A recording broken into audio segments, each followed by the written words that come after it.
हमें पोस्टिंग का सीन दिखाया जाता है जहाँ पे कोई कहता है फादर आर्नो, वो कहता है हाँ, दूसरा कहता है फादर यहाँ पे एक और पेशेंट है। तो वो जल्दी से भागकर उस तरफ जाता है, लेकिन हाई प्रीस्ट तो बहुत ज़्यादा थक गया था। वो सोचता है मैं तो सच में थक गया, लेकिन मैं तो यहाँ पर ऐश करने के लिए आया था, एम्परर की वेडिंग को एंजॉय करने के लिए और डिलीशियस फूड खाने के लिए। फिर भी किसे पता यहाँ पर कियोस आ जाएगा और मुझे सबको हील करना पड़ेगा। लेकिन तभी लेडी ओरलाइन हमारे केमन की ग्रैंडमा निकलती है। वो कहती है यहाँ पर किस चीज ने ये काज की है। तो हाई प्रीस्ट कहता है लेडी ओरलाइन।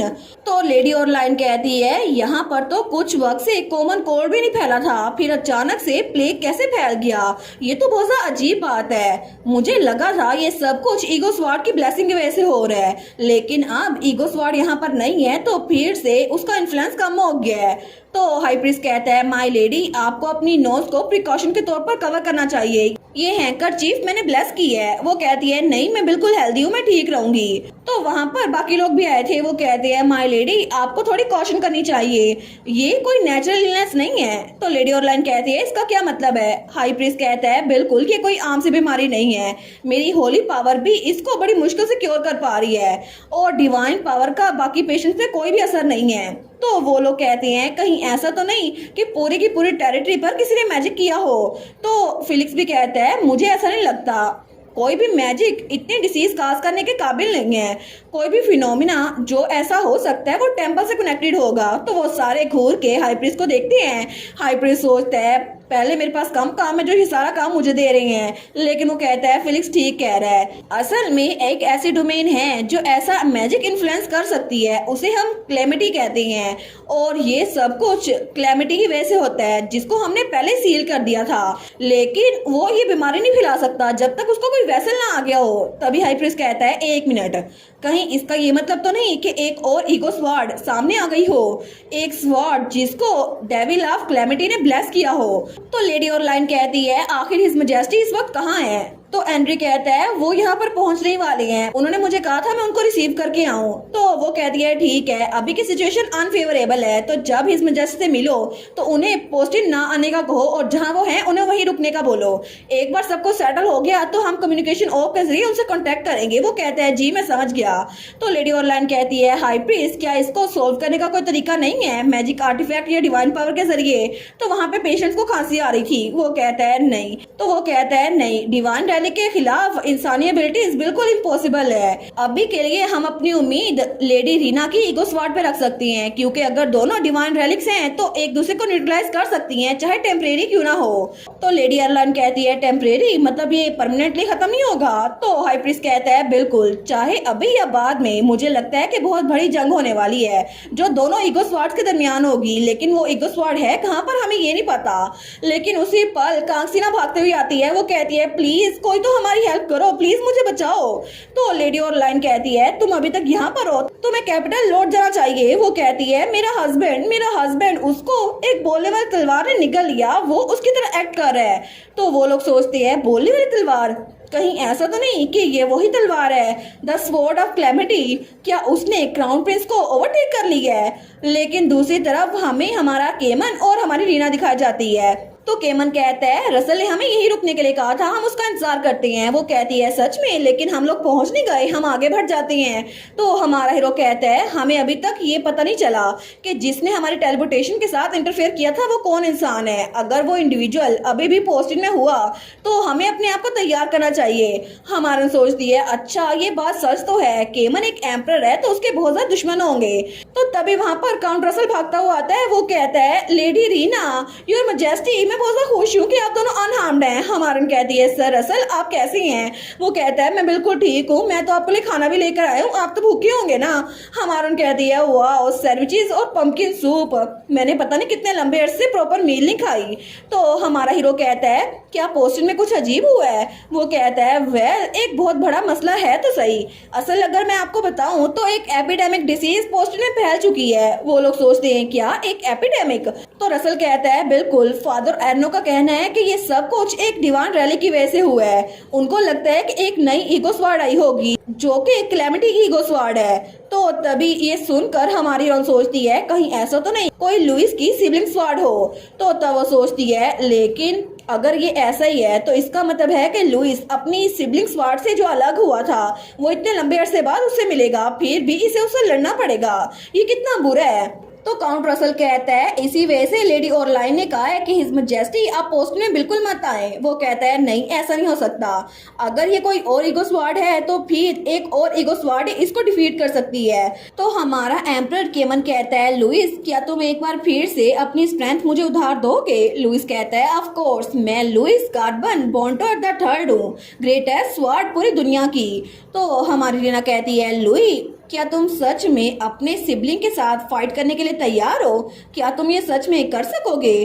तो लुइस वो कुछ नहीं बोलता। हमारन कहती है तुम अपनी सिबलिंग स्वॉर्ड से बहुत लंबे अरसे बाद मिलने वाले हो, लेकिन तुम्हें उसके साथ फाइट करनी पड़ेगी। क्या तुम्हें सच में इस बात से कोई भी फिक्र नहीं है? वो दिल में सोचती है लुइस तो बहुत ज़्यादा टॉकेटिव है, लेकिन ऐसा लगता है कि इसके अंदर भी एक सोल है, जिसकी वजह से मुझे लगता है कि ये इस पे बहुत ज़्यादा बर्डन होगा। एग्जैक्टली अपने इस सिबलिंग स्वॉर्ड को इतने अरसे बाद देखना और उसके साथ फाइट करना ये उसके लिए अच्छा नहीं होगा। हमारन कहती है सिचुएशन बहुत ज़्यादा अर्जेंट है, लेकिन कोई ना कोई और सोल्यूशन होगा। तुम्हें अगर इससे मना करना है तो मना कर सकते हो। तो लुइस कहता है लेकिन मैं ऐसा नहीं करना चाहता। तो हमारा हीरो कहता है मुझे भी इसके बारे में तुमसे पूछना चाहिए था। अगर तुम ऐसा ना करना चाहो तो तुम्हारे मास्टर के तौर पर मैं और रीना तुम्हारी विश को पूरा करेंगे, ठीक है लुइस? तो लुइस कहता है मास्टर आप दोनों बहुत ज़्यादा अच्छे हैं। तो लुइस कहता है मुझे बिल्कुल भी बुरा नहीं लग रहा, हालांकि बिल्कुल अच्छा भी नहीं लग रहा, लेकिन पोस्टिन मेरे लिए बहुत ज़्यादा अच्छी जगह है। मैं कभी भी यहाँ के लोगों को सफर करता हुआ नहीं देख सकता। हमारन कहती है लुइस तुम तो पूरी दुनिया के सबसे ज़्यादा अच्छे एडमायरेबल स्वॉर्ड हो। वो कहता है सच में? तो हमारा हीरो कहता है अगर ईगो स्वॉर्ड डिस्पोजेबल हुई भी फिर भी हमें नहीं पता कि उसे किन हालात में ये करना पड़ा हो। हम कंक्लूजन भी नहीं पहुंच सकते, क्या पता ये सब कुछ किसी और वजह से हो रहा हो। रीना भी कहती है बिल्कुल लुइस, क्या पता ये सब कुछ उसने ना किया हो और वो खुद से ये सब कुछ ना कर रहा हो। तो ईगो स्वॉर्ड कहती है ठीक है मास्टर, मैं ये सब कुछ सोचूंगा।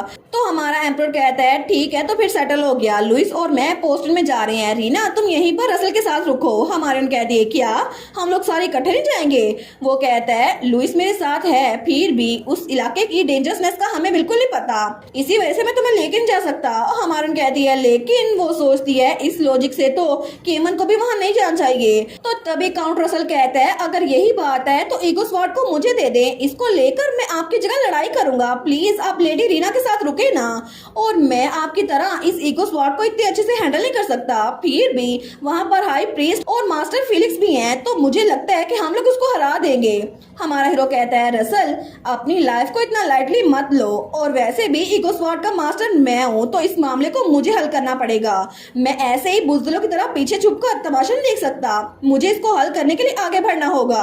तो हमारी रीना केमन को देखती है और वो स्माइल करती है। वो सोचती है मैं तो बिल्कुल बेवकूफ़ी की तरह फील कर रही हूँ, क्योंकि मैं केमन की फिक्र कर रही थी कि मुझे उसको आगे से कैसे ट्रीट करना चाहिए, सिर्फ इसीलिए कि वो एक एम्परर है। इसका ये मतलब नहीं है कि काइंड और कर्जियस केमन जिसको मैं जानती हूँ वो चेंज हो गया है, मुझे बस उसको ऐसे ट्रीट करना होगा जैसे मैं पहले करती थी। तो वो आगे बढ़ती है और पीछे से केमन को गले लगा लेती है। वो कहती है केमन सेफली वापस आना। तो केमन भी कहता है मैं बिल्कुल ऐसा ही करूंगा।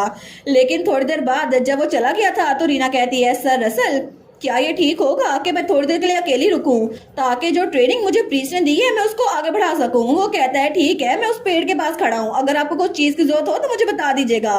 तो हमारी हीरोइन वो वहाँ जमीन पे बैठ गई थी। वो सोचती है मुझे मेडिटेशन करनी पड़ेगी, अपनी ट्रेनिंग पे फोकस करना होगा ताकि मैं केमन की हेल्प कर सकूं और लुइस की भी। तो तभी वो गहरी सांस लेती है। वो सोचती है आज का दिन भी बिल्कुल वैसा ही है, मुझे शोर की आवाज आ रही है। लेकिन वो सोचती है मेरी पुरानी लाइफ आखिर वो कैसी थी, क्या सच में जब मैं वहां पर मर गई थी और इस दुनिया में आई थी तो क्या कुछ चीजें होंगी जिनको एक्सप्लेन करने से चीजें अच्छी हो जाएंगी। लेकिन वो सोचती है पता नहीं उन्होंने उस हादसे को कैसे लिया होगा, क्योंकि इसको किसी ब्रेक की तरह तो नहीं ले लिया होगा ना। तो तभी उसके पास कोई स्पिरिट आती है। वो उसके कान में कहती है तुम तो सच में बहुत ज्यादा शोर मचाती हो, अगर तुम ऐसे ही बातें करती रहोगी तो आखिर हम दोनों पॉसिबली बात कैसे कर सकती हैं। तो रीना कहती है क्या, वो जल्दी से उठ खड़ी होती है। वो कहती है ये कौन था। तो तभी रसल भागते हुए आता है। वो कहता है लेडी रीना आप ठीक तो है ना, आप तो अचानक से चिल्लाने लग गई। रीना कहती है नहीं नहीं, मैंने यहाँ पे किसकी आवाज़ सुनी? क्या आपने कोई आवाज़ें सुनी अजीब सी? वो कहता है मैंने कुछ भी नहीं सुना लेडी रीना। हमारा सोचती है कहीं ऐसा तो नहीं ये उसी की आवाज़ थी जिसने मुझे इस दुनिया में भेजा हो। लेकिन फिर भी क्या वो मुझे डांट रही थी कि मैं बहुत सा बोल रही हूँ? लेकिन ऑनेस्टली तुम जो भी हो सामने आ जाओ ना, एक बार बात तो कर लो। लेकिन थोड़ी देर बाद ही वो बेचारी तो ज़मीन पे गिर गई थी। वो सोचती है बस मुझसे और मेडिटेशन नहीं होती, मैंने गिव अप कर दी है। तो तब वो कहती है आखिर जब मैं सुनने की कोशिश कर रही हूँ तो वो मुझसे कोई बात क्यों नहीं कर रही? वो स्पिरिट थी कौन सी? तो वहाँ पे काउंट रसल कहता है अगर आप प्रैक्टिस करती रही तो आप इम्प्रूव कर लेंगी, लेकिन मुझे कोई आइडिया नहीं था कि आप डिवाइन पावर में ट्रेनिंग ले रही हैं। हमारा कहती है हाई प्रीस्ट ने कहा कि मुझ में इसके लिए टैलेंट है। वो कहता है सच्ची? फिर तो हाई प्रीस्ट ने आपको एक्नॉलेज किया है, ये तो रिमार्केबल है। हमारा कहती है बिल्कुल। लेकिन तभी वो कहता है एक मिनट, हाई प्रीस्ट? लेकिन हमारन कहती है तुम इतने शौक क्यों हो रहे हो सर रसल? मुझे लगता है कि मुझे आपको काउंट रसल बनाना चाहिए। वो कहता है मुझे नहीं पता कि आप क्या कह रही है, मुझे कोई आइडिया नहीं है। हमारन कहती है मैंने पहले ही चीज़ें फिगर आउट कर ली हैं, तुम्हें पता है ना, तो तुम मुझे बता सकते हो। वो कहता है क्या हिज मजेस्टी को पता है कि लेडी रीना आपने पहले नोटिस कर ली है?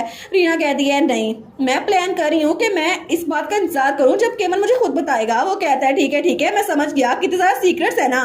लेकिन तभी उसके सामने झुकता है तो वो कहता है मुझे अपने आप को फ्यूचर एम्प्रेस के सामने इंट्रोड्यूस करवाने दे। मैं हूँ काउंट रसल जो आपको प्रोटेक्ट करने के लिए यहाँ भेजा गया है। हमारा सोचती है अच्छा तो ये एक काउंट है तो इसका मतलब है बाकी दोनों भी कोई इंपॉर्टेंट फिगर्स होंगे ना, ब्रायन और फिलिक्स भी। तो फिलिक्स तो एक जादूगर है, क्या पता वो हाई मैजिशियन हो। लेकिन वो कहती है बाय द वे आखिर तुमने सुजैन की कन्फेशन को एक्सेप्ट क्यों नहीं किया? क्या ये यंग काउंट के लिए कोई कैच नहीं है? तो वो थोड़ा सा फ्लिंच होता है। वो कहता है आखिर आपको कितना सब कुछ पता है? रीना कहती है इतना ही कि उसने तुम्हें कन्फेस किया और तुम्हें किस करने के बाद भाग गई। वो कहता है क्या आपको कैसे पता? तो रीना सोचती है ये भी ब्लश कर रहा है, इसका मतलब है ये भी सुजैन को पसंद करता है, लेकिन इसके पास प्रमोशन की बहुत अपॉर्चुनिटीज होगी तो ये बिल्कुल भी बुरा मैच नहीं लग रहा। वो कहता है असल में मैं एक कॉमनर पैदा हुआ था ना, इसी वजह से तो मेरे लिए एक प्रिंसेस के साथ शादी करना बिल्कुल भी पॉसिबल नहीं है। इसका मतलब है कि मुझे अपनी एबिलिटीज को यूज करके प्रमोशन लेनी चाहिए, लेकिन ब्लड लाइन फिर भी एक इशू रह जाएगा, लोग फिर भी हमारा मजाक उड़ाएंगे और मैं प्रिंसेस को ऐसे ही बिल्कुल भी किसी के सामने धकेल नहीं सकता ताकि लोग हम पे उंगलियां उठाए। तो इस सब के अलावा मैं कभी भी बर्दाश्त नहीं करूंगा कोई प्रिंसेस पे कोई भी आवाज़ कसे।